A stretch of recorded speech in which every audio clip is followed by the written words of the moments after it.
Hello guys, welcome and welcome to BT International Academy, one of the leading academy in training nurses in the nursing competitive exam as well as IELTS and CLEX and OET training.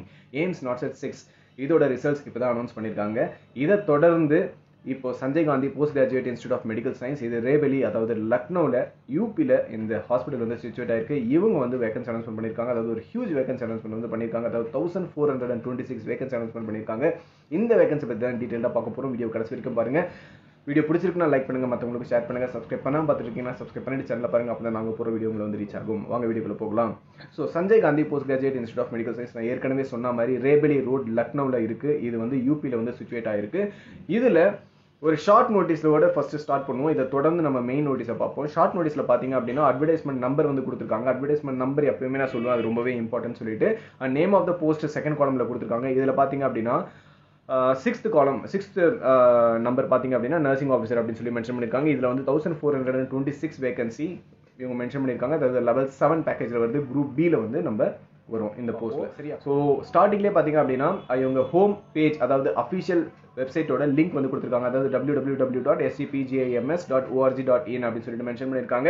கீழே நம்ம ஏற்கனவே பார்த்த மாதிரி அந்த short நோட்டிஃபிகேஷனே வந்து திருப்பி கொடுத்துருக்காங்க. இதில் வந்து சீரியல் நம்பர் 5 பார்த்தீங்க அப்படின்னா அட்வர்டைஸ்மெண்ட் நம்பர் வந்து உங்களுக்கு தெரிஞ்சிடும். Name of the post nursing officer, total 1426, level 7 group B. அதே தான் இவங்க திருப்பி அவங்க சொல்லியிருக்காங்க.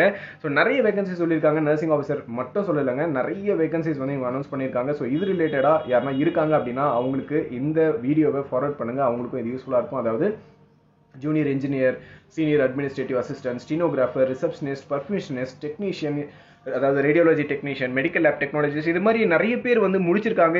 வேலை கவர்மெண்ட்ல இந்த மாதிரியான வேலைலாம் இருக்குமா அப்படின்னு தெரியாமே நிறைய பேர் இருக்காங்க. ஸோ நீங்கள் வந்து அவங்களுக்கு ஷேர் பண்ணிங்கன்னா அவங்களுக்கு வந்து ரொம்பவே இது யூஸ்ஃபுல்லாக இருக்கும்.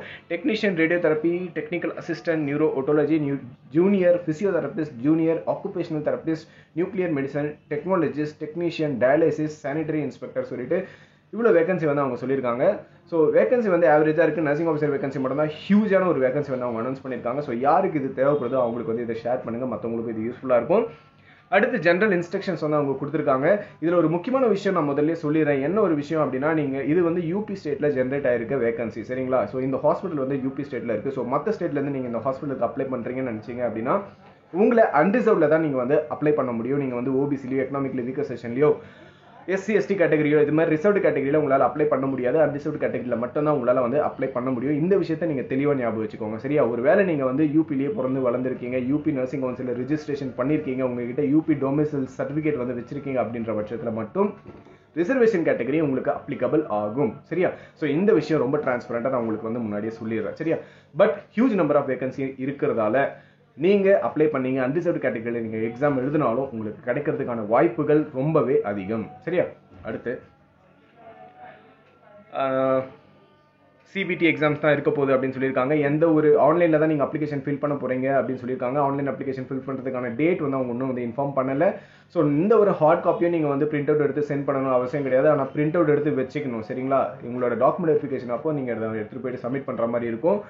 மற்றபடி உங்களோட கால் லெட்டர், சப்மிட் கார்டு எல்லாமே வந்து உங்களோட கேண்டிடேட் லாகின் ஐடி நீங்கள் போட்டு தான் ஆன்லைன் ரிஜிஸ்ட்ரேஷன் பண்ணுவீங்க. லாகின் ஐடி பாஸ்வேர்ட் போட்டு தான். ஸோ அதில் வந்து எப்படி நீங்கள் எய்ம்ஸ் நாட்செட்டில் வந்து டவுன்லோட் பண்ணிக்கிறீங்களோ ஹால் டிக்கெட், அதே மாதிரி தான் இங்கே வந்து ஹால் டிக்கெட் டவுன்லோட் பண்ணுவீங்க.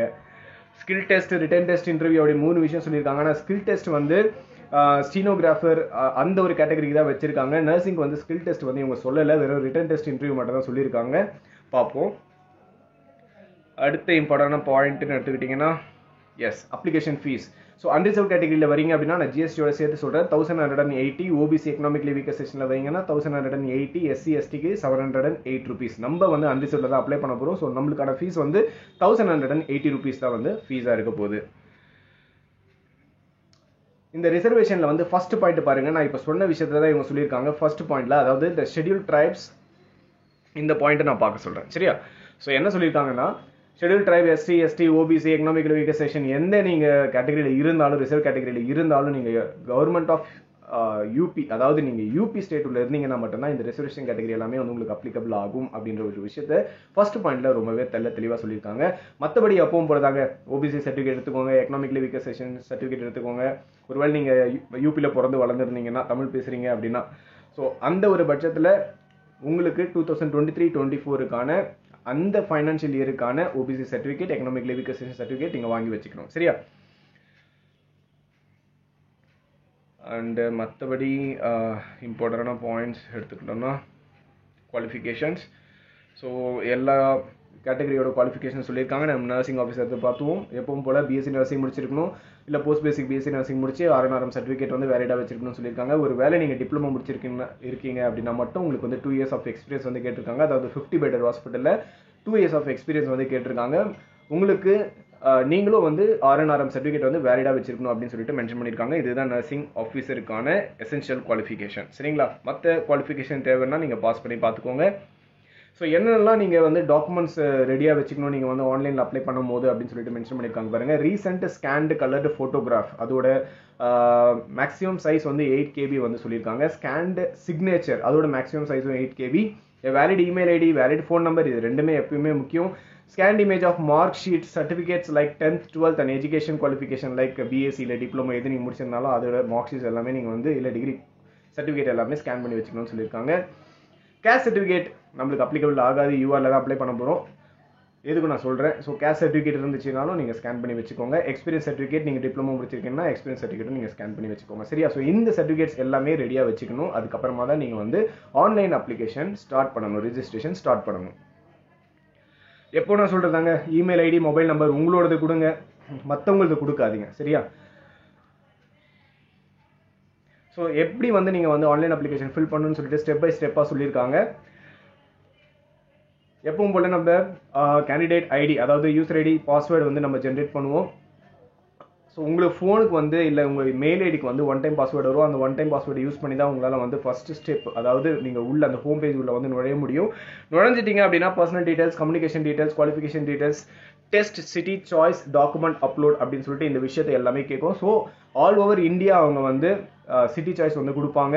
ஈவன் தமிழ்நாட்டிலையும் வர்றதுக்கான வாய்ப்புகள் அதிகமாக இருக்குது. ஸோ மிஸ் பண்ணாமல் இந்த எக்ஸாம் வந்து அட்டன் பண்ணுங்கள். சரியா? மற்ற இம்பார்ட்டண்டான பாயிண்ட் நம்ம ஏற்கனவே பார்த்துட்டோம், என்னென்ன டாக்குமெண்ட்ஸ் எல்லாம் வந்து ரெடியாக வச்சிருக்கணும்னு சொல்லிட்டு. ஸோ ஆன்லைனில் தான் வந்து நீங்கள் பேமெண்ட் பண்ணுவீங்க. ஸோ பேமெண்ட் பண்ண அப்புறமா தான் அப்ளிகேஷனை வந்து நீங்கள் டவுன்லோட் பண்ணி, அதாவது பிரிண்ட் அவுட் வந்து எடுக்க முடியும் அப்படின்னு சொல்லி மென்ஷன் பண்ணியிருக்காங்க. பிரிண்ட் அவுட் எடுத்து அந்த அப்ளிகேஷனை வந்து நீங்கள் சேஃபாக வச்சுக்கோங்க. டாக்குமெண்ட் வெரிஃபிகேஷன் அப்போ அந்த சர்டிஃபிகேட்டை வந்து உங்ககிட்ட இருந்து கேட்பாங்க. சரியா? ஸோ மற்ற இம்பார்ட்டண்டான பாயிண்ட், சிபிடியில் தான் வந்து எக்ஸாம்ஸ் இருக்க போது. ஹால் டிக்கெட் நீங்கள் எப்படி நார்செட்டில் வந்து ஹால் டிக்கெட் வந்து டவுன்லோட் பண்ணீங்களோ அதே மாதிரி தான் நீங்கள் டவுன்லோட் பண்ணணும். சிபிடி இந்த எக்ஸாமோட ஷெடியூலிங் எப்படி இருக்குதுன்னு பாருங்கள். ஸோ அதாவது இவங்க எப்படி கேட்டகரைஸ் பண்ணியிருக்காங்க, nursing subjects, English, maths, general knowledge இதெல்லாம் எப்படி எவ்வளோ மார்க் வந்து இவங்க ப்ரிஃபரன்ஸ் கொடுத்துருக்காங்க அப்படின்றத பார்ப்போம். டோட்டலாக 2 hours வந்து இந்த எக்ஸாம்ஸ் இருக்க போது. 100 மார்க்குக்கு நீங்கள் எக்ஸாம் வந்து எழுத போகிறீங்க. 60 மார்க் பார்த்தீங்க அப்படின்னா நர்சிங் சப்ஜெக்ட்லேருந்து கொஸ்டின்ஸ் வரப்போது. 10 மார்க் ஜென்ரல் இங்கிலீஷ்லேருந்து, 10 மார்க் ஜென்ரல் நாலேஜ்லேருந்து, 10 mark reasoning and 10 mark maths. So maths, aptitude, reasoning, general knowledge and English questions கண்டிப்பாக வரும். சரியா? ஃபைன். கொஸ்டின்ஸ் எல்லாமே வந்து இங்கிலீஷில் தான் இருக்கும். பைலிங்குவல் லாங்குவேஜ்லாம் இருக்காது, ஹிந்திலலாம் இருக்காது. சரியா? இங்கிலீஷில் தான் கொஸ்டின்ஸ் இருக்கும். அதனால் நீங்கள் வரி பண்ண தேவை கிடையாது.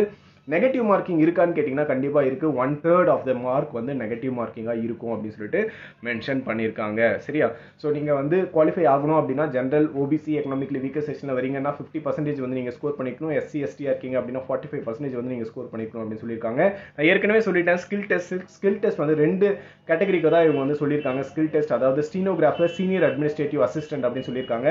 நர்சிங் வந்து இவங்க வந்து மென்ஷன் பண்ணலை, ஒருவேளை ஃபியூச்சரில் மென்ஷன் பண்ணலாம். ஸோ அது ஒருவேளை ஏதாவது அப்டேட்ஸ் இருந்துச்சு அப்படின்னா நான் உங்களுக்கு இன்டிமேட் பண்ணுறேன். இது வரைக்கும் அவங்க வந்து எந்த ஒரு நர்சிங் ரிலேட்டடான அப்டேட்ஸ் ஸ்கில் டெஸ்ட்டுக்கு சொல்லலை. சரியா? ஸோ மற்றபடி இம்பார்ட்டண்டான பாயிண்ட்ஸ் எல்லாமே ரிப்பீட் தான் பண்ணியிருக்காங்க. ஸோ இவ்வளோ தாங்க அட்வர்டைஸ்மெண்ட். ஸோ யாரெல்லாம் இந்த போஸ்ட்டுக்கு வந்து அப்ளை பண்ணணும்னு நினைக்கிறீங்களோ அவங்க கமெண்ட் செக்ஷனில் கமெண்ட் பண்ணுங்கள். ஸோ இதுதான் இந்த வீடியோ. இதில் ஏதாவது டவுட்ஸ் இருக்குது அப்படின்னா கமெண்ட் செக்ஷனில் கமெண்ட் பண்ணுங்கள், நான் அதுக்கு ரிப்ளை பண்ணுறேன். தேங்க்யூ வெரி மச் ஃபார் வாட்சிங் திஸ் வீடியோ அண்ட் கங்க்ராச்சுலேஷன்ஸ். யாரெல்லாம் வந்து எய்ம்ஸில் வந்து செலக்ட் ஆகிருக்கீங்களோ அவங்களுக்கு வந்து ரொம்ப ரொம்ப கங்க்ராச்சுலேஷன். சரியா? ஸோ செலக்ட் ஆகாதவங்க கீப் ஆன் ட்ரையிங். கன்ஃபார்மாக ஒரு நாள்னா ஒரு நாள் நீங்களும் ஜெயிப்பீங்க.